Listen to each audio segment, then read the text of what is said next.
Good morning, class 9 students. Today we are going to discuss the fourth chapter from our main book, The First Flight, from the Diary of Anne Frank. This chapter is a kind of a fun chapter because the story and the things involved in this chapter is very amusing kind. You will enjoy while reading it and while studying it. But the character involved, the real character, she was Annie Frank.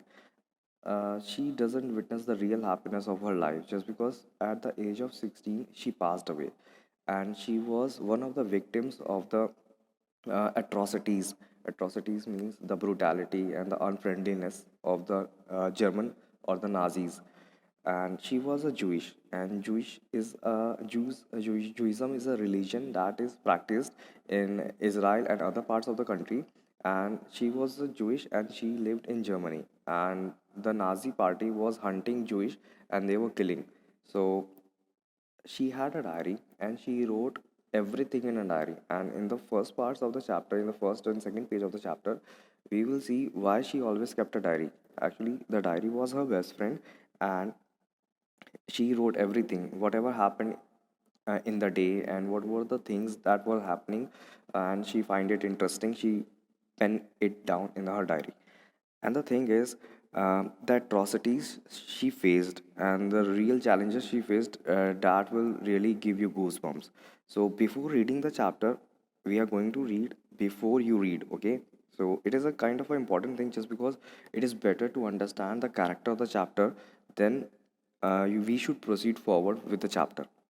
And don't worry about the things. I will, on Google Earth, I will show you everything where she was born and where she was living, and at the end, where she was. Okay, so don't worry about it. So basically, we are going to start it. Okay, Annie Frank, 12th June 1929, February or March. It is not clear if she was born in February or March. Sorry, she died in February or March. It is not clear in 1945. So she was around 16 years when she died. She passed away. Was a German born Jewish girl. Jewish, I told you, it is a religion, who wrote while in hiding with her family and four friends in Amsterdam. Okay, Amsterdam is a city in Netherlands, and it is there in the Europe. During the German occupation of the Netherlands in World War II.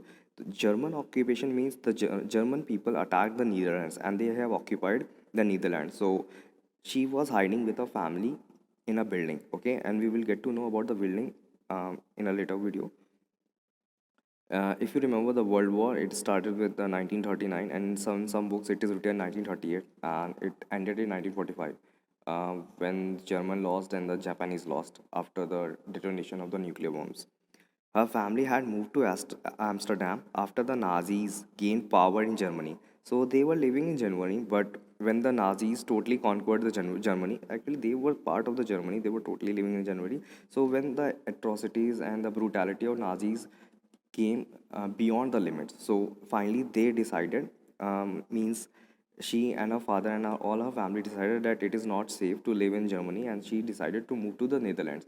And it was part of the plan to leave the Netherlands and the areas occupied by the German, and they were planning to move to UK. UK means United Kingdom. Okay, I will show you on the map. Don't worry. After Nazis gained power in Germany, but were trapped when Nazi occupation extended in Netherlands. Okay, but they were trapped just because now the Nazis moved from Germany to Netherlands, and the Netherlands were already conquered by the Germans. As persecutions against, the persecution means killings. Okay, the Jewish people were killed instantly by the Nazis. Either they were hanged or they were shot dead.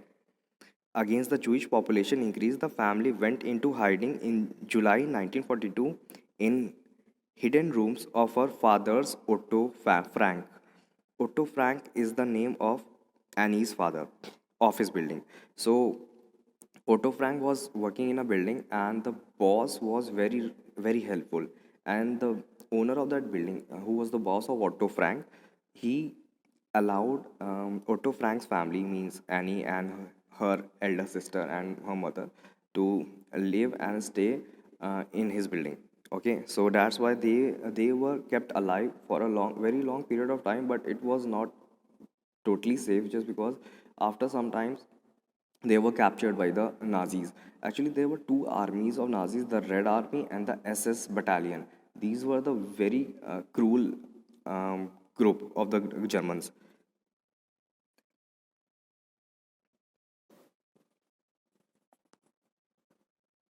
Otto Frank's building. After 2 years in hiding, the group was betrayed.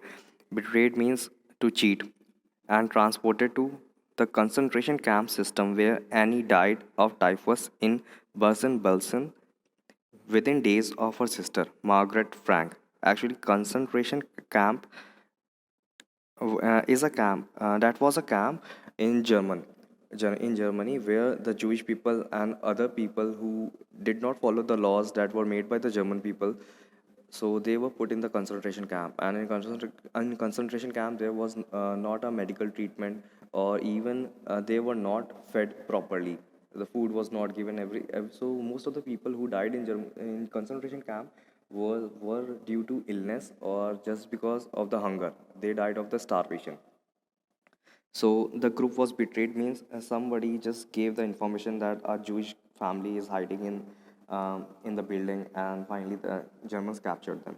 Okay, so Annie died just because of a disease, and she was the last among her mother, sister, to be killed. Okay, only Annie's father was alive out of the group, and finally when he get out of the concentration camp after when the Germans lost the battle, so he found the diary of Annie. We will discuss it later. Okay. Her father, Otto, means Otto Frank, the only survivor of the group, returned to Amsterdam after the war ended to find her diary had been saved. Finally, he found that her diary was there, convinced that it was a unique record. Unique record just because whatever the atrocities, the problems, the challenges Annie faced, she put that each and everything in her diary with the actual date record, and her diary was published, and it was the bestseller of the 20th century. Had been saved, convinced with the record, he took action to have it published in English under the name The Diary of a Young Girl. So this was the first paragraph. We will discuss the other paragraph tomorrow. And first of all, I will show you where these cities are. Okay, just to show, we are going to the Google Earth, and believe me, it is a part of Google, and this application is a part of Google. And the thing is, there are two parallel applications, Google Maps and Google Earth. So I will tell you about the application some other time. Okay, we are going to the Europe, and if you can see here, it is France. Okay, and here it is Germany, where the Nazi and the Hitler lived. Okay, and they killed many people all around the world, if you know. Okay, so and with beside the Germany there is Netherlands, and Netherlands share the boundary with German. Okay, and here it is Amsterdam. So the thing is, from Germany, okay, the family of Annie Frank moved to Netherlands, and in Netherlands they settled in Amsterdam. They were hiding in Amsterdam, and they were planning just that somehow they could reach the port here. Okay, and they would take a ship and run away from the areas which were already occupied by the Germans, and they would sail to the UK means, yeah, this United Kingdom. Okay, where the Jewish people were saved and they were not killed, and finally they were supported. So so they were planning to finally reach asylum in UK. Okay, this was the thing. So we will discuss the second paragraph tomorrow, and don't worry about the things. In case if you find any question or any queries you have, just text me and I will be available and I will reply you. Last paragraph, class 10th. Okay. The diary was given to Annie Frank for her 13th birthday, and chronicles means stories, chronicles the events of her life from 12th June 1945 until the final entry of 1st August 1944. तो 2 साल 2 years तक उन्होंने diary लिखी है. ठीक है. Chronicles का मतलब होता है stories. Okay, stories. It was eventually translated from original Dutch. Dutch उनकी ओरिजिनल लैंग्वेज है. डच मतलब होता है the people of Netherlands. Okay, समझ गए. डच उनको कहते हैं.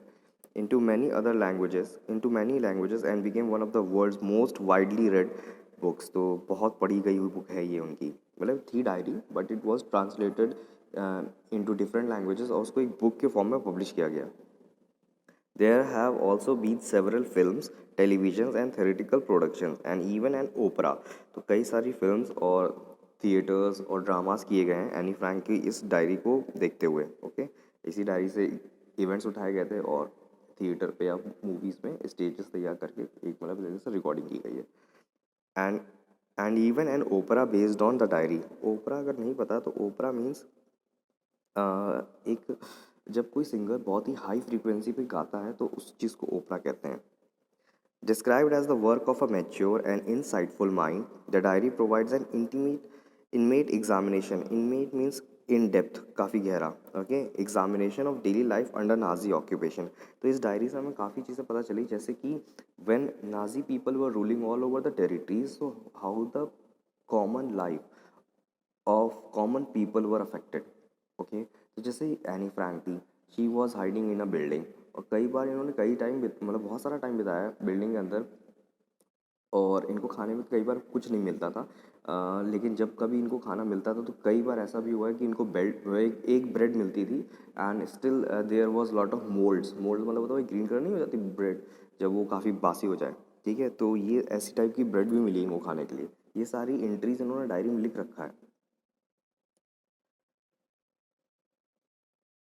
Anne Frank has become one of the most renowned and discussed of the Holocaust victims. तो काफ़ी रिनाउंड मतलब मरने के बाद इनको काफ़ी रिकॉग्निशन मिली और दूसरी बात ये इनको माना जाता है ये होलोकास्ट की एक विक्टिम है. होलोकास्ट का मतलब ये होता है व्हेन ये नाजी लोग बहुत सारे जूइश लोगों को कलेक्ट करके एक बड़े से चैम्बर में भेज देते थे. ठीक है, इस चैम्बर में होता ये था कि इस चैम्बर के अंदर पाइप्स लगे रहते थे और उन पाइप से निकलती थी गैस. या तो कई बार CO2 निकलती थी, let me use the pen, CO2 निकलती थी और कई बार क्लोरीन निकाल देते थे. ठीक है, दीज आर पॉइजनस गैसेस. तो होता ये था कि एक ही बार में हंड्रेड्स थाउजेंड्स ऑफ जूइश लोगों को मार दिया जाता था. मतलब बहुत ही ज़्यादा मतलब ग्रज थी नाजी लोगों के अंदर जूइश लोगों को लेके और वो मतलब हेट करते थे बिल्कुल. अगर याद हो कि मैंने पोएम भी पढ़ाई थी क्लास 10th में, फायर एंड आइस. ओके, जहाँ पर फायर का मतलब था डिज़ायर और आइस मतलब हेटरेट. तो यही चीज़ थी, बहुत सारे जूइश लोगों को मार दिया गया. खैर फाइनली जूइश लोग कैसे भी करके वर्ल्ड वॉर 2 के बाद they are now settled in other parts of the country. चाहे वो US ले लो, चाहे यूरोपियन कंट्रीज़ को ले लो. और अभी ज़्यादातर जूइश लोगों को रिहैबिलिटेशन दिया गया था इसराइल में. इसराइल पहले फ़िलिस्तीन हुआ करता था, फ़िलिस्तीन, but now it is called as Israel. फ़िलिस्तीन बहुत छोटा सा रह गया है. इसकी भी बहुत डिटेल में एक स्टोरी है कि ये सारी चीज़ें कैसे हुई और ये जूश पॉपुलेशन को जब रीशिफ्ट किया जाता था तो और कॉन्फ्लिक्ट कैसे पैदा होने लगे थे. So you will learn in your later life about the world in which we live in. Okay, so now we are going to start with the chapter. Now we are going to start with the chapter. Writing in a diary is really a strange experience for someone like me. Like me here refers to Annie Frank. ध्यान रखना, जो कुछ भी यहाँ पर इस चीज़ में हम लोग पढ़ने जा रहे हैं, पूरी चीज़ें जितनी भी कुछ है अभी तक, ठीक है, ये सारी entries, these entries are there in her diary. Okay, तो वही डायरी से ये एंट्रीज ली गई हैं. तो उन्होंने यही सब चीज़ें सारी लाइन्स, ये सारी की सारी लाइन्स लिख रखी है अपनी डायरी में. Okay, not only because I have never written anything before but also because it seems to me that later on neither I nor else will be interested in the musics of a 13-year-old schoolgirl. Musics का मतलब होता है interesting things. Okay, अब यहाँ confuse हो गए होगे कि इस लाइन का मतलब क्या है, क्या मतलब निकल आया. तो ये कह रहे हैं कि ये मेरी डायरी लिखना मेरे लिए बहुत स्ट्रेंज एक्सपीरियंस है और केवल इसलिए नहीं है कि क्योंकि मैंने इससे पहले कुछ नहीं लिखा, इसलिए भी है कि आगे चल के ये लेटर ऑन आगे चल के जब कोई, इनफैक्ट मैं भी मतलब एनी फ्रैंक भी या कोई और भी पर्सन अगर पढ़ेगा ये डायरी तो वो क्यों पढ़ेगा, क्योंकि 13 ईयर ओल्ड की लड़की की स्टोरी में क्या इंटरेस्टिंग हो सकता है. उसे एक नई डायरी मिल गई, उसे एक नई खिलौना मिल गया है, उसके नए फ्रेंड्स बन गए, इससे ज़्यादा क्या होगा. ऐसा थोड़ा नहीं होगा कि वो कोई वर्ल्ड टूर पे गई होगी तो वहाँ पर उसने क्या क्या चीज़ें, या एफिल टावर देखा या लीनिंग टावर ऑफ पीसा देख के आ रही है. ऐसा कुछ नहीं होने वाला है. तभी वो कह रही है कि आगे चल के लोग बोर हो जाएंगे ये सब सारी चीज़ें लिख के पढ़ के. अब खुद ही तुम अपने आप को एग्जाम्पल के तौर पे देख लो. Suppose that when you were 9 years old, या suppose that you were 13 years old, तो तुमने जब डायरी लिखी होगी, अब तुम जब बैक में जाके उस चीज़ को पढ़ते होगे, whatever you have written in the past, तो तुम्हें हंसी आती होगी, you will laugh on it कि मतलब हाउ स्टूपिड यू वर, और कैसी चीज़ें लिखते थे, ऐसा सबको लगता है बिल्कुल। तो यही चीज़ अभी एनी को भी लग रही है। Okay. Oh well it doesn't matter, I feel like writing. तो कह रही है चलो ये सब छोड़ो, it doesn't matter to me कि अब कुछ कोई क्या सोचता है। ठीक है, आई फील लाइक राइटिंग, मुझे लिखने का मन है। And I have an even greater need to all kind of things of my chest. तो वो कह रही कि मुझे बहुत सारी चीज़ें हैं जो मेरे अंदर भरी हुई हैं और वो मुझे बाहर निकालनी है। इसका मतलब है यहाँ पर फ्रस्ट्रेशंस हैं। ठीक है, जो एनी के अंदर फ्रस्ट्रेशन है वो काफ़ी ज़्यादा मतलब एक्यूमुलेट हो चुका है, and she want to get rid of it. तो एक ही तरीका है, या तो वो अपने फ्रेंड से शेयर कर ले, जैसे हम लोग इंडिया में होता है कि हम लोग अपने फ्रेंड्स, 4-5 फ्रेंड्स होते हैं, उन सब में शेयर कर लेते हैं और frustration, we release that frustration. और एनी के साथ प्रॉब्लम ये है कि एनी का कोई खास बेस्ट फ्रेंड नहीं है from whom she could share her secrets. तो एनी ने डिसाइड किया कि वो डायरी रखेगी इसीलिए। Okay. Now paper has more patience than people, this line is very important. Anne ये कह रही कि पेपर जो होता है उसके पास ज़्यादा पेशेंस होता है as compared to the people. क्यों मतलब है ये मैं भी समझाता हूँ। I thought of this saying no one of those days when I was feeling a little depressed and was sitting at home with my chin in my hand, bored and listless. Listless मतलब होता है confuse. Okay. Wondering, wondering मतलब होता है thinking whether to stay in और go out. तो वो बता रही कि जब मैं मतलब बहुत ज़्यादा टेंशन में थी, डिप्रेशन में थी, तो उस टाइम मुझे उन्हें एनी को कुछ समझ में नहीं आता था। वो चुपचाप घर पे बैठी रहती थी और ये सोचती रहती थी क्या वो घर पे रुके या बाहर जाके थोड़ा मतलब घूमे फिरे, अपने स्ट्रेस को रिलीज़ करे, उसे ये सब समझ में नहीं आता था। I finally stayed in where I was brooding, brooding का मतलब होता है thinking for a very long time. तो वहाँ पर बैठ के मैं सोचती रहती थी। Yes, paper does have more patience, and since I am not planning to let anyone else read this stiff bagged notebook, grandly referred to as a diary। अभी समझाता हूँ। अब यहाँ पर एनी ने ऐसा क्यों बोला है कि paper have more patience than people, इसलिए बोला है कि suppose that if you write a secret of yours in a diary, तुमने कोई अपना सीक्रेट लिखा डायरी में, तो डायरी में या पीस ऑफ पेपर पे, तो पीस ऑफ पेपर जो होगा, मैं एग्जाम्पल के रूप में बता रहा हूँ, जो पीस ऑफ पेपर होगा it is not going to convey that message to any other person. तो वो जाके किसी और पर्सन को ये बात नहीं बताने वाला जो भी तुमने अपने सीक्रेट पेन आउट किया है वहाँ पर, पेन डाउन किया है। तो फाइनली लेकिन अगर तुम ये बात अपने बेस्ट फ्रेंड को बता दिया होगा, या कोई अपने गर्लफ्रेंड को बता दिया, किसी को भी बता दिया, तो there are chances that he will leak that information, कि वो इन्फॉर्मेशन कहीं ना कहीं लीक कर सकता है। तो इसी बोला कि पेशेंस जो होता है ना वो पेपर में बहुत होता है, कि अगर तुमने कुछ लिखा है वो सालों तक लिखा रहेगा, but it is not sure कि अगर तुमने किसी पर्सन को बताया कि वो सालों तक रखने वाला है कि नहीं रखने वाला है, मे बी नेक्स्ट डे ही पता, मतलब पूरी क्लास को तुम्हारी बात पता चल गई। तो this is a thing. Okay. Yes, paper does have more patience, and since I am not planning to let anyone else read this stiff back, stiff का मतलब होता है strong और back। अगर तुमने देखा होगा कुछ नोटबुक्स होती हैं जिनके पीछे जो कवर पेज होते हैं वो बहुत स्टिफ होते हैं। कवर पेज का मतलब जो दफ्ती होती है वो स्टिफ होती है। तो अगर तुमने डायरी देखी हो, हर साल जो नई डायरी आती है, तुम्हारे मॉम डैड लेके आते होंगे, तो उसका जो कवर पेज होता है, मेन पेज मतलब सबसे ऊपर वाला, जिसको दफ्ती कहते हैं, ठीक है, तो वो बहुत स्टिफ होता है। तो उसी को इन्होंने डायरी बोला गया है। ठीक है। Unless I should ever find a real friend it probably won't make a bit of a difference. तो कह रही है वो डायरी तब तक कंटिन्यू करेंगी लिखना, okay, until unless she is not going to find a real friend. जब तक उन्हें कोई उनका बेस्ट फ्रेंड नहीं मिल जाता जिससे वो अपने जो सीक्रेट्स हैं वो शेयर कर लें और फाइनली अपने स्ट्रेस और अपने जितनी भी एनजाइटी वगैरह है वो दूर कर पाएँ। तो जब तक वह यो नहीं मिलता तब तक she is going to write everything in the diary. Okay, उन्होंने ये डिसाइड कर रखा है। ओके। ग्रांडली का मतलब यहाँ होता है बहुत ही ज़्यादा मतलब एक तरह से रेपुटेशन के साथ बोलना, कि जिसको हम ऐसी स्टिफ बैंड को डायरी कहते हैं। ओके।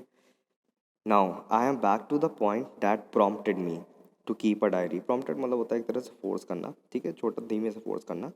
तो वो कह रही कि मैं एक अब लाइफ के एक ऐसे पॉइंट पे आ गई हूँ कि मुझे मतलब सिचुएशंस ने फोर्स कर दिया कि मुझे एक डायरी रखनी पड़ेगी in the first place. I don't have a friend, और दूसरी बात ये है कि उनका कोई फ्रेंड नहीं, तो अब सीक्रेट्स किसके साथ शेयर करेंगी, तो फाइनली उनकी एक डायरी बचती है। अब उसी में जो कुछ भी होगा पूरे दिनचर्या दिन मतलब पूरे whatever happens in a day, तो she is going to pen it down, तो वहाँ पर लिखेंगी और समझाएंगी कि ये चीज़ें हुई। Okay. complete this paragraph number 1 and paragraph number 2 on page number 50, and the other para that was there on page number 45, 49. And in case if you feel that there is something that you cannot understand, you can text me back on the WhatsApp. Okay, you can pen down. Okay, all the best, students. Last second paragraph on page number 50. Let me put it more clearly. Since no one will believe that a 13-year-old girl is completely alone in the world. Okay, generally most of the time we people write diary just because जब हम लोग lonely feel करते हैं हमें एक friend की ज़रूरत होती है. Okay, and in case if friend is not available जिससे हम अपनी बातें share कर पाएँ, so we get to the other option to write a diary or to write a poem about the things that are happening in our life. तो यहाँ पर वो यही बात बता रही हैं कि मैं अगर किसी से बोलूँगी मैं बहुत अकेली हूँ तो कोई यकीन नहीं करेगा कि 13 साल की बच्ची कैसे अकेली रह सकती है, उसके मॉम हो सकते हैं, उसके डैड हो सकते हैं, वगैरह वगैरह. एंड आई एम नॉट, वो ये बात बता भी रही हैं कि वो अकेली नहीं है यहाँ पर. आई हैव लविंग पेरेंट्स, कि उनके पेरेंट्स बहुत प्यार करते हैं उनसे. एंड अ 16-year-old सिस्टर, इनकी एक सिस्टर भी है. And there are about 30 people I can call friends. तो फ्रेंड्स कहने के लिए उनके पास 30 लोग हैं, लेकिन बेस्ट फ्रेंड कोई नहीं उनमें. I have a family, loving aunts and a good home. ये बात समझ गए कि उनकी एक फैमिली है, मतलब एक तरह से वो पूरी इमोशनली फुलफिल्ड हैं, उन्हें कोई दिक्कत नहीं है. ओके, फैमिली है, फ्रेंड्स भी हैं. No, on the surface I seem to have everything. देखो ये बात बहुत खास बात उन्होंने बोली. उन्होंने बोला कि ऊपर ऊपर से तो अगर कोई मुझे ओवरव्यू लेगा, ठीक है, कि how is my life going on, तो यहाँ पर सबको ये कहेगा कि मॉम डैड सबको है इनके पास ऑन द सरफेस, मतलब ऊपर. But from the inner side वो अंदर से एक लोनलीनेस फील करती हैं. Okay, except my one true friend. हाँ, seem to everything except my one true friend, कि उनके पास एक जो बेस्ट फ्रेंड होना चाहिए जिससे वो शेयर कर पाए, वो नहीं है, इसलिए उन्होंने डायरी बना ली अपनी. All I think about when I am with friends is having a good time. तो वो सोचती हैं कि मैं बस केवल जब अपने दोस्तों के साथ होती हूँ तो वो उस मोमेंट को टू द मोस्ट इन्जॉय करना चाहती हैं अपने फ्रेंड्स के साथ. I can't bring myself to talk about anything but ordinary everyday things. तो वो कह रही हैं कि डायरी में जब वो भी कोई चीज़ पेन डाउन करेंगी तो वो ये कहना चाहती हैं कि मैं कोई इंटरेस्टिंग चीज़ें नहीं करूँगी, साइंस की डिस्कवरी कर ली या कोई नया प्लानट खोज लिया है या डिस्कवर कर लिया है. वो कह रही है कि एवरीडे थिंग्स, मतलब whatever the common things that are happening in a common man's life, वही चीज़ उन्होंने लिख रखी है, वही डिस्कस करेंगे. तो in case if somebody is going to read the diary तो बहुत एक्सपेक्टेशंस का डायरी मत रीड करिएगा. We don't seem to be able to get any closer. यहाँ पर वो अपने बेस्ट फ्रेंड से बात कर रही हैं, वो चाहती हैं जिससे उसकी दोस्ती हो तो उसको रेफ़र करके बता रही हैं कि मैं कोशिश करती हूँ कि शायद हम दोनों की दोस्ती हो जाए, but things didn't work out. And that's the problem. Maybe it's my fault that we don't confide in each other. Confide का मतलब होता है एक दूसरे पर ट्रस्ट करना ताकि तुम अपनी पर्सनल चीज़ों उनसे शेयर कर पाओ. In any case that's just how things are. तो वो कह रही हैं कि खैर छोड़ो, अभी जो जैसा है वो वैसा ही रहेगा. And unfortunately they are not liable to change. Liable मतलब होता है एक तरह से कंडीशन या प्रेशर टाइप, कि कोई चीज़ चेंज हो सकती है या हो, मतलब रिस्पॉन्सिबल कहते हो इसको, लाइबल को. ठीक है, तो ये कहना चाहती है कि अनफॉर्चुनेटली अब कोई भी चीज़ कोई रिस्पॉन्सिबिलिटी लेता ही नहीं हम दोनों में कि जो सिचुएशन है हम दोनों के बीच में वो चेंज हो पाए. सिचुएशन क्या है कि that they don't trust each other. Friends तो हैं but they don't trust each other. तो वो चाहती हैं वो फ्रेंडशिप से ऊपर थोड़ा बेस्ट फ्रेंड बन जाए. This is why I have started the diary. तो कह रही इसीलिए कि उन्होंने गिव अप कर दिया कि फाइनली कुछ होने वाला नहीं है. And she started to write a diary. तो उन्होंने डिसाइड किया कि अब मैं डायरी लिखूँगी, उस पर अपनी सारी चीज़ें, पर्सनल चीज़ें शेयर करूँगी. ओके, तो यहाँ से उनका डायरी लिखने का कॉन्सेप्ट स्टार्ट हो जाता है. Okay, to to enhance the image of this long awaited friend. Enhance का मतलब होता है टू इंक्रीज. ओके, इमेज मतलब होता है परसोना या परसेप्शन. लॉन्ग अवेटेड का मतलब होता है बहुत टाइम से इंतज़ार करने वाला. तो कह रही हैं कि जो इस फ्रेंड का मैं बहुत दिन से इंतज़ार कर रही हूँ. ओके, इन माई इमेजिनेशन, मतलब कुल मिला के ये चीज़. ठीक है, तो वो बताना चाहती हैं, इसकी मैं इमेज थोड़ी और बढ़ा चढ़ा के बताना चाह रही हूँ वो. I don't want to jot down मतलब write down the facts in this diary the way most people would do. तो कह रही मैं डायरेक्टली जाके पॉइंट्स नोट डाउन नहीं करना चाहती डायरी में जैसे बाकी लोग करते हैं डेली. ठीक है, but I want the diary to be my friend and I am going to call this friend Kitty. ठीक, तो यहाँ पर in the future whenever somebody is referring the diary as Kitty, तो ध्यान रखना वो एनी फ्रैंक की diary है। ये किटी नाम से जो डायरी थी इनकी बहुत ज़्यादा फेमस हो गई थी। ओके, और हाँ मैं एक चीज़ बताना चाहता था that there is a magazine, Forbes magazine. Okay, तो Forbes magazine what it does, 100 years means 1 century। Okay, तो हर सेंचुरी में टॉप 100 पर्सनालिटीज़ को लिस्ट करती है। ओके, 100 years में top 100 personalities of that century. तो जो सेंचुरी थी फ्रॉम 1900 टू 2000, ओके, इसमें 100 पर्सनालिटीज़ लिस्ट की थी, उसमें एनी फ्रैंक का भी नाम था। मतलब ऐसी पर्सनालिटीज़ को लिस्ट करती फोर्ब्स मैगजीन जो जो सच में कुछ रिवोल्यूशन लेके आई हूँ या कुछ चेंज लेके आई हूँ। Okay, change for the better. Okay, ऐसा नहीं कि हिटलर भी था इन इस टाइम पीरियड में तो हिटलर को भी लिस्ट कर दिया, नहीं। तो एनी फ्रैंक को लिस्ट किया था उन्होंने, और उनको भी बहुत ही एक तरह से इम्पैक्टफुल पर्सनालिटी थी इनकी। खैर वो चली गई, लेकिन उनकी जो डायरी एक तरह से जो मार्क छोड़ के गई थी ना इस टाइम पीरियड में, जो डायरी मार्क छोड़ के गई थी इन 100 years में, that was a thing to change.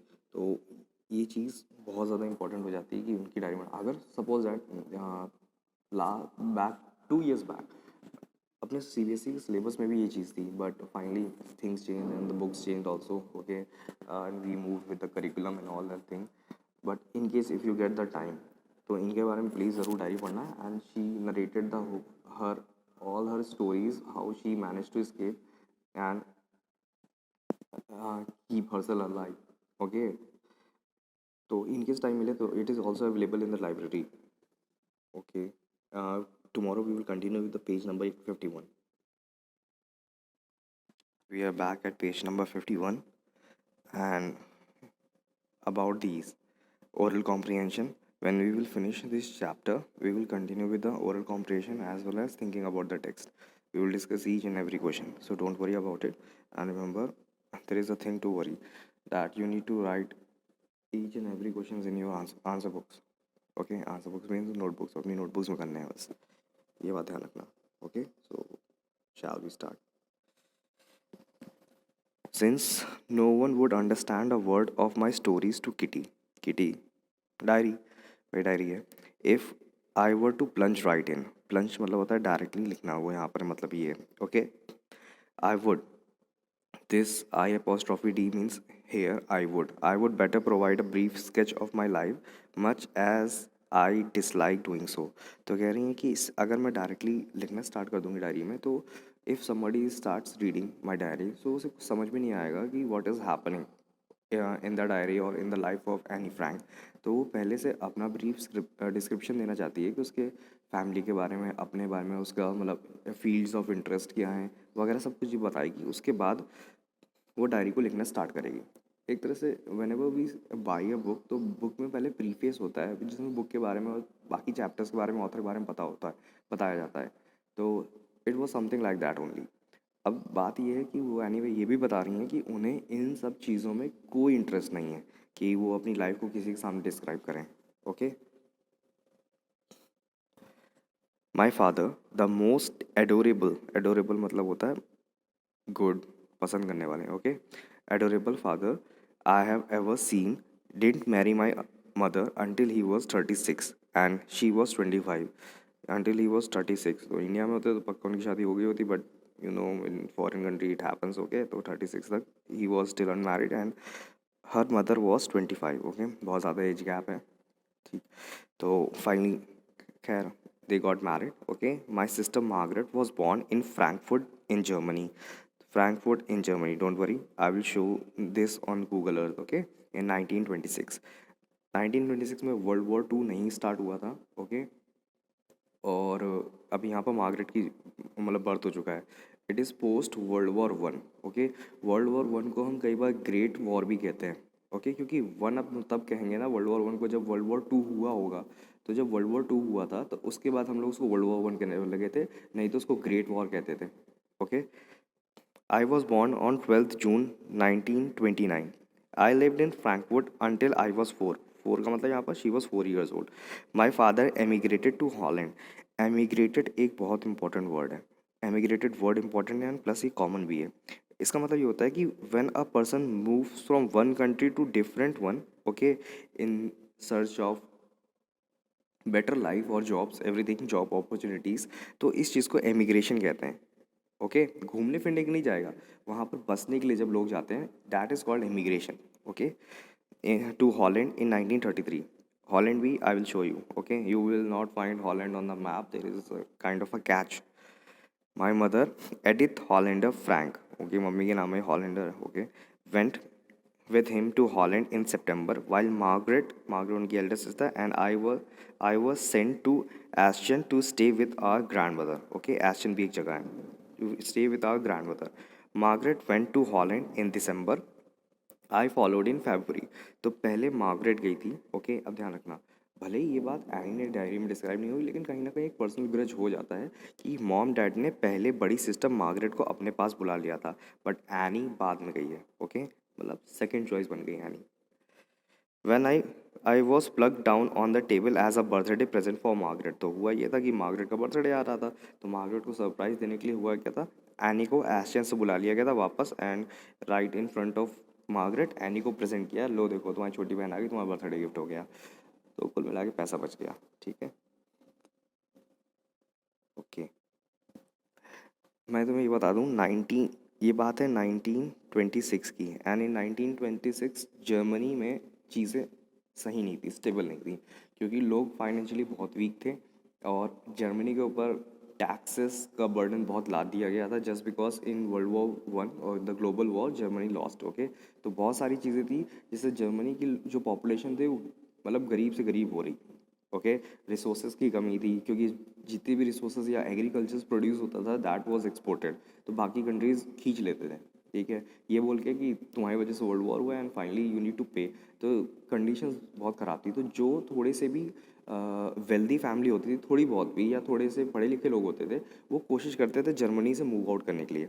Same यही एनी के फ्रैंक ने भी किया था, सॉरी एनी एनी फ्रैंक के फादर ने भी किया था। तो व्हाट ही डिड कि वो जर्मनी से मूव कर गए थे जॉब अपॉर्चुनिटीज़ के लिए हॉलैंड।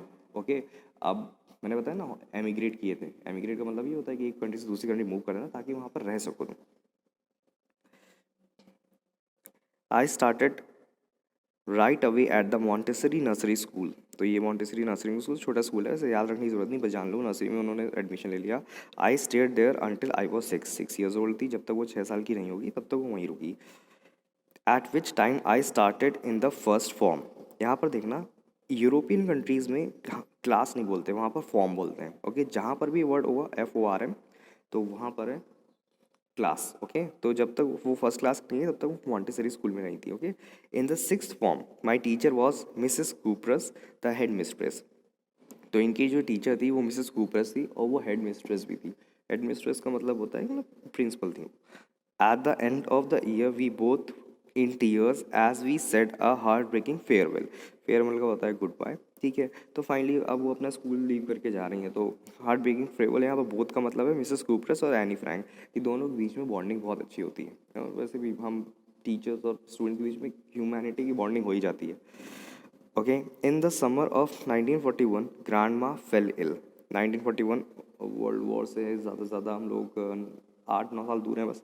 ग्रैंड माँ fell ill and had to have an operation, so my birthday passed with little celebration। तो ग्रैंड माँ की तबीयत ख़राब थी, होपफुली कोरोना नहीं हुआ होगा, तो फाइनली ग्रैंड माँ की तबीयत ख़राब थी, तो उनके बाद हुआ ये था कि जो एनी का बर्थडे था तो वो ढंग से सेलिब्रेट नहीं हुआ था। अब देखना, यहाँ पर भी एनी को थोड़ा सा बुरा लगा होगा, ऑब्वियसली लगा होगा, छोटे सा बच्चा था, उसका बर्थडे अगर सेलिब्रेट नहीं करोगे तो वो पक्का बात नहीं करेगा। तो यहाँ पर एनी को भी लगा कि मतलब ये चीज़ अच्छी नहीं लगी। खैर, यहाँ पर एक बात देखना, एनी की जो पर्सनैलिटी थी ना वो बहुत ही कंसिडरेट टाइप की थी, कि चीज़ों को समझ के, और प्रैक्टिकल थी वो बहुत, तो वो समझती थी चीज़ों को। अगर कोई नॉर्मल बच्चा होता तो पक्का लड़ जाता, ओके, गिफ्ट विफ्ट की डिमांड्स करता, इंडिया में तो पक्का होता है।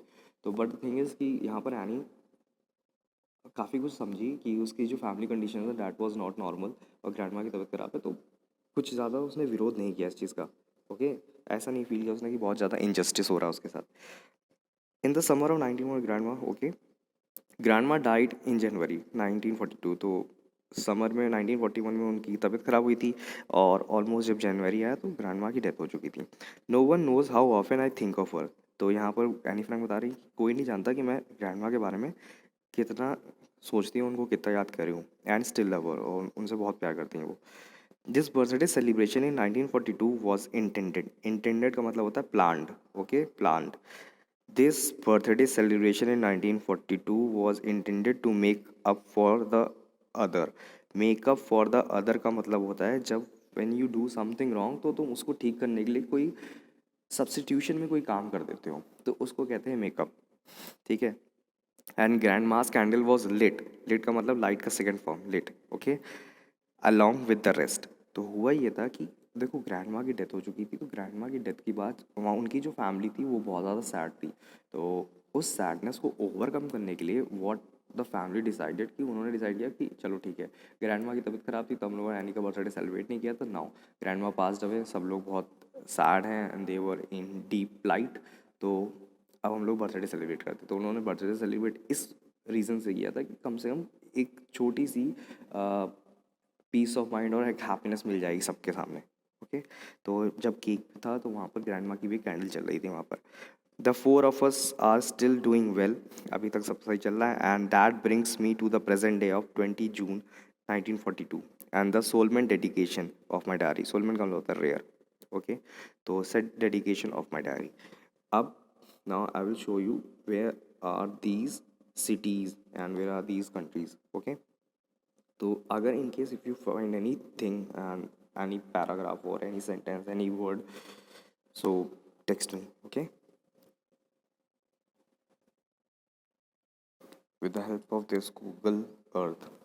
This is one of the best application. तो मैं कोशिश करता हूँ दिखाने के लिए गूगल अर्थ और गूगल मैप में फ़र्क क्या है। ये सबके मन में डाउट आएगा, नहीं आया तो बहुत ख़राब बात है। सुनो, अकॉर्डिंग टू गूगल एम्प्लॉयज़ वो ये कहते हैं, if you are lost somewhere then you need to find a place where you want to go, then use Google Maps, okay। and if you really want to get lost, अगर तुम खोना चाहते हो, then you need to discover new places, new things, then use Google Earth, ठीक है। ये फ़र्क है बस इतना। तो चलो, ये है अपना प्यारा भारत, ओके।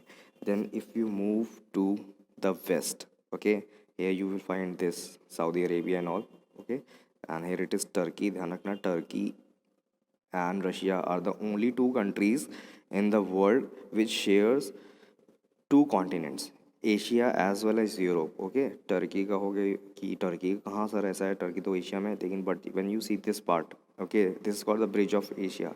तो this part, okay, connects to Europe. और कई बार होता ये था कि जो ग्रीक वॉरियर्स थे वो टर्की के थ्रू इधर एशिया आया करते थे, this was the bridge, okay. तो उस टाइम टर्की में ओटोमन एम्पायर हुआ करता था, खैर it is a part of history, let it leave. So we are moving to west and here we are in Europe, ये यूरोप है, okay. यहाँ पर ये देखो तुम्हें यूनाइटेड किंगडम दिख जाएगा जो हम लोगों के ऊपर रूल करेगा almost 200 years. And this is France and here France share its boundary with Germany, ये जर्मनी आ गया, ठीक है। जर्मनी को थोड़ा जूम करेंगे तो we need to find the places. There is Munich, it is one of the important capitals cities of Germany, it is not a capital, capital of Germany is here Berlin, okay. चलो अब main topic पे आते हैं, where is Frankfurt. Frankfurt दिख गया होगा बहुत लोगों को, ये रहा फ्रैंकफर्ट, ओके। यहाँ पर इनके मॉम डैड थे पहले, एंड एस्टन ढूंढना पड़ेगा। एस्टन बहुत बड़ा सिटी नहीं है, इसलिए थोड़ा सा जूम करना पड़ेगा। इधर देखो कहीं दिख रहा है, ये रहा Aston, okay, this is Aston, यहाँ पर बिल्कुल बाउंड्री पे है, ओके। और थोड़ा सा बेल्जियम के आसपास, okay, Belgium and Netherlands. And यहाँ पर हॉलैंड की गायब, हॉलैंड तुम ढूंढ लोगे, in case if you people will find, you will never find it, just because आज के ज़माने में Holland is called as Netherlands, okay. अगर याद हो तो नीदरलैंड्स बताया था मैंने, and here it is Amsterdam, जहाँ पर एनी फ्रैंक छुपी हुई थी और यहीं से इनको पकड़ा गया था। तो ध्यान रखना, जर्मन जब ऑक्यूपेशन हुआ था, ऑक्यूपेशन मतलब जर्मनी जब रूल करने लगी थी, तो उसने नीदरलैंड्स को, Belgium and half of the Poland, आधा पोलैंड जर्मनी के पास था एंड आधा पोलैंड था यूएसएसआर के पास। अब यूएसएसआर क्या है, रशिया है, ठीक है, टूट गया था वो, अब रशिया बन चुका है। तो पोलैंड को आधा आधा इन लोगों ने डिवाइड किया था, फ्रांस को पूरा कब्जा कर लिया था, ओके। और स्पेन की टेरिटरीज कई सारी निकल ली थी, और वो he was trying what Germany was trying, he was trying to conquer United Kingdom. But luckily हुआ ये था, कॉन्टिनेंटल शिफ्ट की वजह से यूरोप से, मतलब मेन यूरोपियन कॉन्टिनेंट से थोड़ा सा ये सेपरेट हो गया just because of the English channel. और यहाँ पर तुम आगे जाओगे तो यहाँ पर एक डोवर स्ट्रेट मिलती है, ठीक है, ये है Dover straight, let it load. हाँ, स्ट्रेट ऑफ डोवर, ये सबसे बिजिएस्ट स्ट्रेट है, ओके, पूरी दुनिया की। ओके, अब ये मत पूछना स्ट्रेट क्या आती है, ठीक। तो ये मैंने तुम्हें डिस्क्राइब कर दिया है। आई होप इतना सब तुम्हें समझ में आ गया होगा। And in case if we find any other kind of a city and we will locate it on Google Earth. Okay, thank you. Page number 52. Okay, so here is a diary entry by Anne Frank and it is dated this, okay, Saturday 20 June 1942, बहुत साल पुरानी है। Okay, we will study.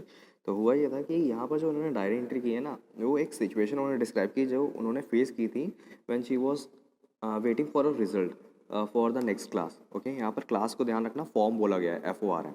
तो वो wait कर रही थी class में, तो वो जो उनके अंदर एनजाइटी थी, टेंशन थी, नेक्स्ट क्लास में वो पास होने वाली हैं या नहीं होने वाली, this was a kind of a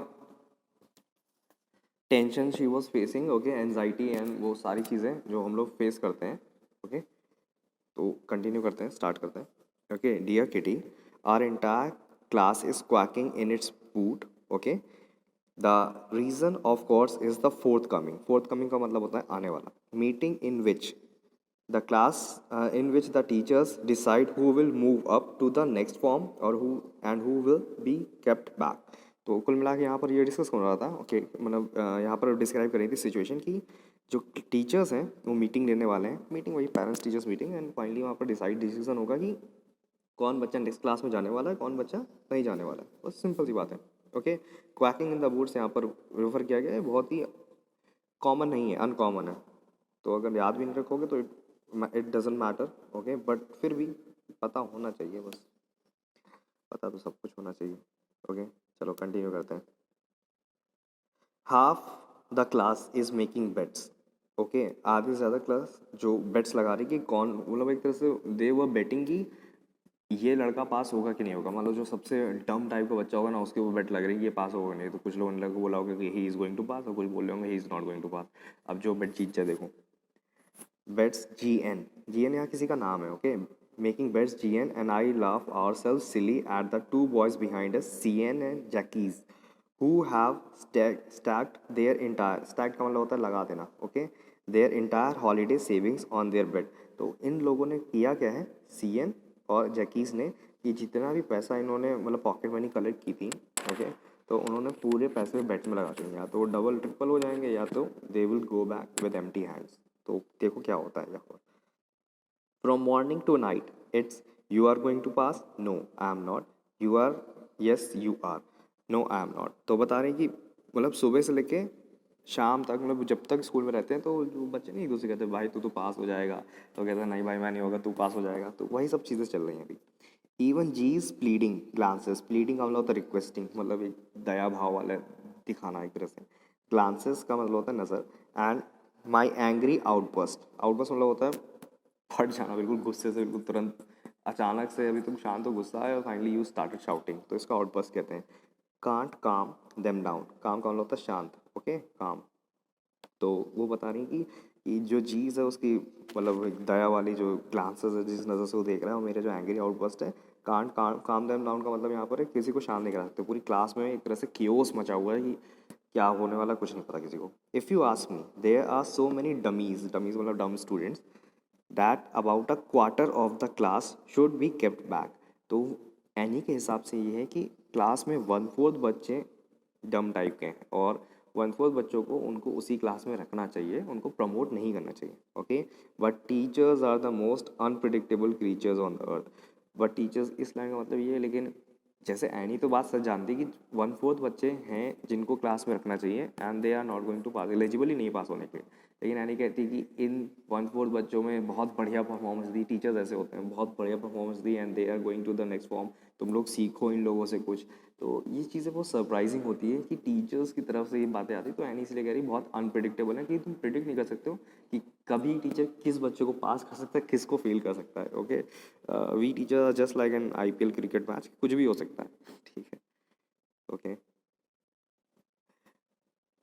I am not so worried about my girlfriends and myself. Okay, वो अपने दोस्तों के लिए चिंता नहीं कर रही हैं। वी विल मेक इट, वो जानते कि हम लोग नेक्स्ट क्लास में पहुंच जाएंगे।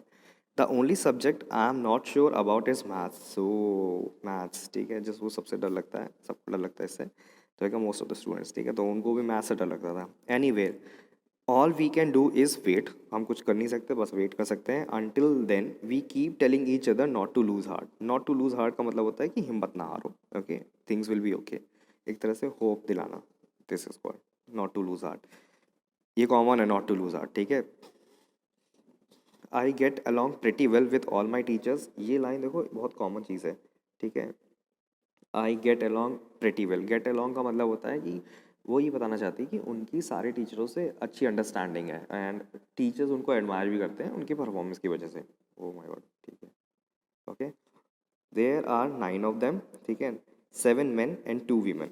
तो वहाँ पर 9 टीचर्स हैं, 9 teachers are there, 7 men and 2 women। Mr Keesing the old fogey who teaches maths, तो एक बहुत ही पुराने ऑर्थोडॉक्स मेंटालिटी के टीचर हैं, ठीक है, मिस्टर केजिंग है उनका नाम, और वो मैथ्स पढ़ाते हैं।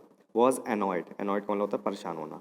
With me for ages because I talk so much. With me for ages का मतलब यहाँ पर ईयर्स है, कई कई टाइम से, कई सालों से मुझसे परेशान है क्योंकि मैं उनकी क्लास में बहुत बात करती हूँ। ये बात एनी ने अपनी डायरी में इनपुट दे रखा है इस चीज़ का, ओके।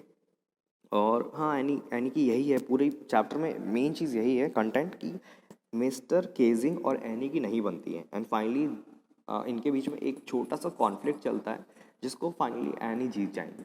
तो यही चीज़ उन्होंने डायरी एंट्री में दे रखी है, तो मतलब इसीलिए उनको पसंद किया जाता है कि टू द पॉइंट जो सच्चाई है ना, वो उन्होंने एक एक बात लिख रखी थी अपनी लाइफ की, मतलब बढ़ा चढ़ा के नहीं लिख रखा था, सच बात बता रखी थी बिल्कुल। वरना इस एज में जनरली जो बच्चे होते हैं ना, वो हर चीज़ एग्जैक्रेट करके बताते हैं, हर चीज़ की मैंने ये किया, मैंने वो किया, ओके वॉट एवर, बट वो सच सच लिखती थी सब चीज़ें, ओके। आफ्टर सेवरल वार्निंग्स ही असाइन मी एक्स्ट्रा होमवर्क। तो कई बार उन्होंने, मिस्टर केजिंग ने इनको, एनी फ्रैंक को वार्निंग भी दी थी, लेकिन एनी फ्रैंक शांत नहीं हुई। फिर मिस्टर केजिंग ने एक नया तरीका बनाया। असाइन का मतलब होता है कोई टास्क दे देना, तो असाइन मी एक्स्ट्रा होमवर्क, तो एनी को एक्स्ट्रा होमवर्क देने लगे थे वो, क्योंकि as a punishment, because she was talking too much, okay. An essay on subject a chatterbox, ठीक है। अब जिनको नहीं पता, चैटर बॉक्स का मतलब होता है एक ऐसा पर्सन जो बहुत बात करता है, ठीक है, बातूनी नहीं कहते जिसको। A chatterbox, what can you write about that. तो ऐनी सोच रही कि चैटर बॉक्स मुझे टास्क मिल गया है जिस पे एक ऐसे लिखना है, तो मैं इस पे चैटर बॉक्स पे क्या लिखूँ कि एक बच्चा बहुत बात करता है, उसके अलावा क्या डिस्क्राइब करेंगे वो। I would worry about that letter, तो वो कहती हैं इसके बारे में बाद में सोचूंगे। I decided I jot down the title in my notebook, तो उन्होंने सोचा, उन्होंने पहले टाइटल लिख लिया है, ओके। जॉट डाउन का मतलब होता है to write down something, okay. Tucked it in my bag, तो उन्होंने अपनी नोटबुक को बैग में रख दिया है, okay. And try to keep quiet, और उसके बाद वो कोशिश करी अब चुप रहें ताकि एक एक्स्ट्रा टास्क और ना मिल जाए। कुल मिला के यहाँ पर उन्होंने ये कोशिश की है, okay. Page number 52 and this is the last paragraph. That evening after I had finish the rest of my homework, अभी यानी घर पे आ चुकी हैं, ठीक है, अब वो शाम की बात बता रही हैं जब वो अपना सारा होमवर्क कंप्लीट कर चुकी हैं।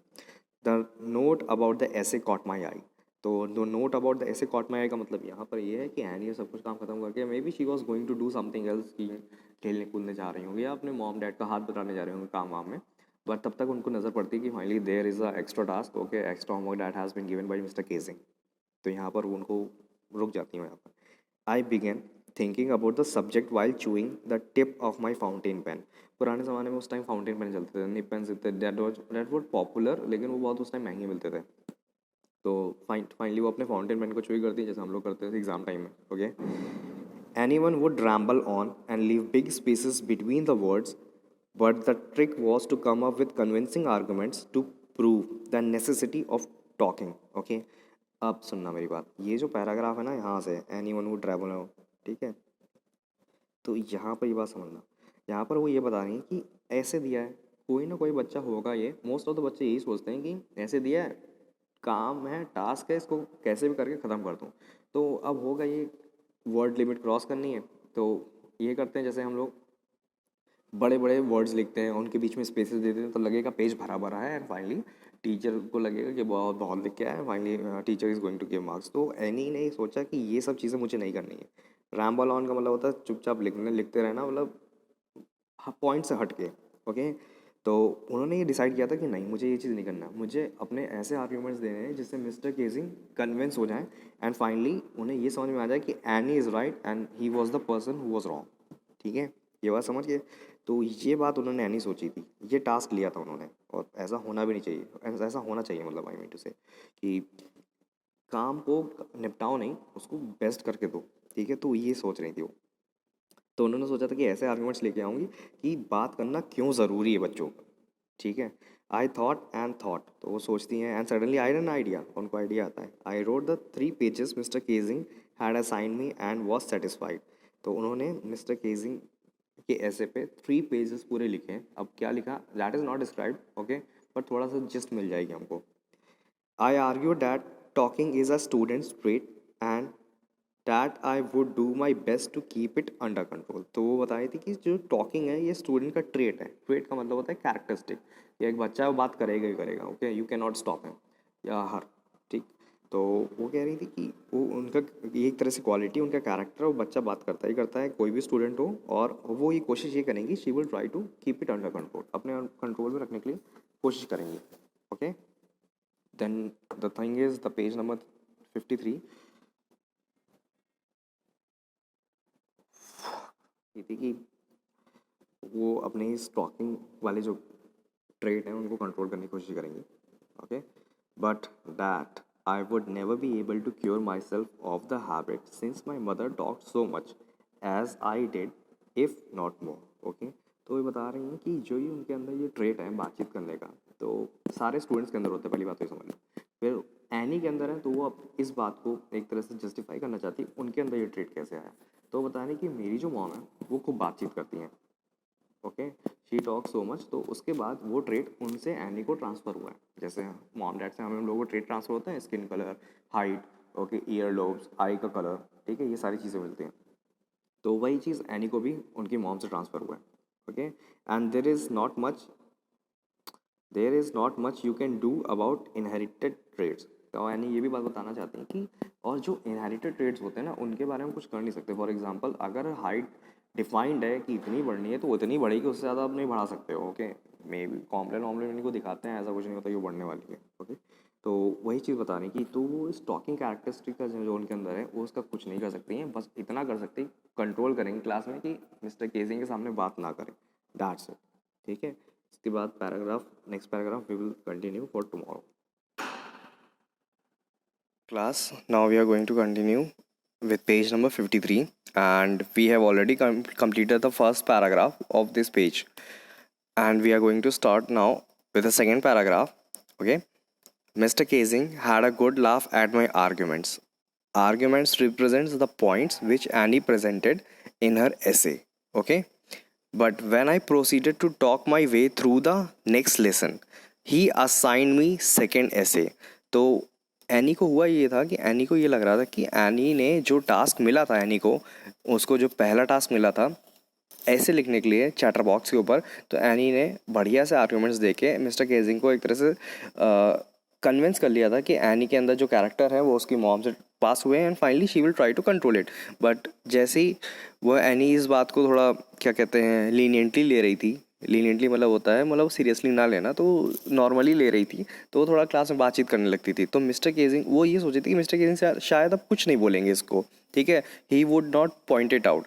लेकिन बस यहाँ पर मिस्टर केजिंग इस बात को पॉइंट आउट कर देते हैं और इस बार फिर से एनी को एक पनिशमेंट दे देते हैं and this time he assigned me second essay. This time it was suppose to be an incorrigible chatterbox. Okay, यहाँ पर इनकॉग्रेबल का मतलब होता है एनीथिंग या एनी सिचुएशन या कोई पर्सन ही ले लो that can not be corrected, जो जैसा है वो वैसा ही बना रहे। तो इनकॉग्रेबल चैटर बॉक्स का मतलब यहाँ पर ये था कि एक ऐसा पर्सन जो बहुत बातचीत करता है और उसको तुम ठीक नहीं कर सकते हो। Okay, I handed it in, तो हैंडेड इट का मतलब होता है कि एनी ने चैलेंज एक्सेप्ट कर दिया and she finally did it. तो इस बार जो सेकंड ऐसे मिला था तो उसको भी एनी ने with very fine arguments any ने प्रेजेंट किया और मिस्टर केजिंग को एक तरह से प्रूव कर दिया कि जो भी आप टास्क दोगे वो करके लेके आएगी। ओके, और उसको बात करने का राइट है क्लास में। तो कुल मिला के उस मिस्टर केजिंग को ये समझाना चाहती थी एनी भी। अब देखो बच्चों के अंदर भी एक ईगो होता है, तो वो भी अपना एनी अपना ईगो दिखा रही थी। Okay, and Mr Keesing had nothing to complain about for 2 whole lessons। और उसके बाद जो सेकेंड ऐसे दिया था, उसके बाद मिस्टर केजिंग ने मतलब पूरे क्लास में 2 लेसन्स ख़त्म हो चुके थे मैथ्स के। ओके, कैसे तरह एनी ने 2 लेसन निकाल दिए थे। और उसके बाद मिस्टर जो केजिंग थे उन्होंने कोई कंप्लेन नहीं की एनी को लेके कि वो बात कर रही है नहीं कर रही है, she was talking in the class, what ever it may be. Okay, however during the third lesson he had finally had enough। he had finally had enough का मतलब होता है कि अब वो नहीं ज़्यादा इस चीज़ को झेलने वाले थे। That any was talking again and again. तो एनी वो बहुत ज़्यादा लाइटली नहीं लगी थी इस चीज़ को, ठीक है, वो सीरियसली नहीं ली थी। मिस्टर केजिंग चाहते थे कि वो एसेज वो देने का उनका मोटिव, देखिए ये बात समझना कि उनका मोटिव ये था कि एनी को कहीं ना कहीं रियलाइज़ हो जाए कि वो अपना तो एक तरह से पढ़ाई पे ध्यान दे नहीं रही, लेकिन आसपास की जो सराउंडिंग है वहाँ पर जो बच्चे हैं ना उनको भी डिस्टर्ब कर रही है। तो मिस्टर केजिंग इन एसेस के थ्रू उसको एक तरह से उसके अंदर एक जो सीरियस कोटियंट था ना वो जगाने की कोशिश कर रहे थे। अब वो एनी के अंदर जगह नहीं उसकी, जबकि बल्कि एनी का जो ईगो था ना वो हर्ट हो गया था। Okay, Annie Frank, as a punishment for talking in class, write an essay entitled Quack Quack Quack, said Mistress Chatterbox। तो यहाँ पर जो थर्ड ऐसे मिलता है ना एनी को, वो बहुत ही फ़नी होता है। फ़नी इसलिए होता है कि इसका कोई एक लॉजिकल टाइटल नहीं है। फर्स्ट टाइटल मिला था चैटरबॉक्स में लिखने के लिए, सेकेंड जो ऐसे मिला था लिखने के लिए वो मिला था एन इनकॉग्रेबल चैटरबॉक्स, और थर्ड जो ऐसे दिया जो मिस्टर केजिंग ने दिया था वो दिया था क्वैक क्वैक क्वैक। अब इस क्वैक क्वैक वाले टाइटल पे कोई बच्चा क्या लिख सकता है, यही सबसे बड़ा चैलेंज हो गया था एनी के लिए। ओके, तो अब यहाँ पर होगा कि ये एनी काफ़ी परेशान रहेगी कि क्या करें, इस टॉपिक पे लिखें तो क्या लिखें, कुछ उसको समझ में नहीं आएगा। But finally she will dig it up, कहीं ना कहीं वो चीज़ें पॉइंट्स को खोद के लेके आएगी and she will present it to convince Mr Keesing. Class roared, roared का मतलब यहाँ पर है हंसना। ओके, जैसे ही मिस्टर केजिंग ने ये जो थर्ड टाइटल था क्वैक क्वैक क्वैक जिस पे ऐसे लिखने के लिए एनी को दिया था, तो इस सुनते ही मतलब इलॉजिकल टाइटल को सुनते ही पूरी क्लास को हंसी आ गई थी। तो पूरी क्लास के साथ Anne also laughed, she just went with the flow. Okay, I had to laugh, I had to laugh too, though I had nearly exhausted my ingenuity on the topics of chatterboxes. यहाँ पर देखो एक word है exhausted, ठीक है। Exhausted मतलब होता है to run out. Run out मतलब किसी चीज़ को ख़त्म हो जाना, वो क्रिकेट वाला रन आउट नहीं है, मतलब किसी चीज़ का ख़त्म हो जाना। ओके, माई इंजन्यूनिटी, इंजन्यूनिटी का मतलब होता है ओरिजिनलिटी। तो एनी ऑलमोस्ट 2 ऐसे इसको कंप्लीट कर चुकी है यहाँ पर। फर्स्ट चैटर बॉक्स, दूसरा होता है द इनकॉग्रेबल चैटर बॉक्स। तो अब जितने भी ओरिजिनल थॉट्स थे एनी को चैटर बॉक्सेस को लेके, अपने आर्ग्यूमेंट्स दिए कि क्यों बात करना देना चाहिए वगैरह वगैरह, जितने भी आर्ग्यूमेंट्स दिए या पॉइंट्स रखे उसने एनी ने, तो वो ऑलमोस्ट उसके माइंड से ख़त्म हो चुके थे। अब उसे ये नहीं समझ में आ रहा था कि ये जो थर्ड है और सबसे चैलेंजिंग ही था थर्ड, ठीक है, क्वैक क्वैक क्वैक लिखना था। तो इसके ऊपर जो ऐसे लिखना था, तो एनी को समझ में आता था अब वो कहाँ से उन पॉइंट्स को डिग अप करके लेके आए। ठीक है, ये सबसे बड़ा चैलेंज बन गया था एनी के लिए। On the topic of chatterboxes it was time to come up with something else. तो एनी को भी ये बात समझ में आ गया था जब मिस्टर केजिंग ने, ठीक है, उन्होंने इतनी हिम्मत दिखाई है, तो फाइनली उन्होंने किया क्या है कि बिल्कुल अलग टाइप का एक ऐसे दे रखा है, तो उसे अलग टाइप का एक आंसर भी लिखना पड़ेगा, too different. Okay, something original. Okay, my friend Sanne who is good at poetry offered to help me write the essay from beginning to end in verse. Verse का मतलब यहाँ पर होता है पोएम के फॉर्म में। And I jumped for Joy. तो यहाँ पर उसको उसकी जो एक फ्रेंड है सैन, उसने बोला कि वो पोइट्री में अच्छी थी। तो सैन ने बोला कि यानी स्टार्टिंग से लेके एंड तक मैं तुम्हारी हेल्प कर देती हूँ, और इस बार जो ऐसे है ना इसको पोएम के फॉर्म में लिखा जाए। तो यहाँ पर जो एनी है वो बहुत खुश हो जाती है। उसे लगा था कि मिस्टर केजिंग को मतलब उन्हीं के तरीके से जवाब मिलेगा।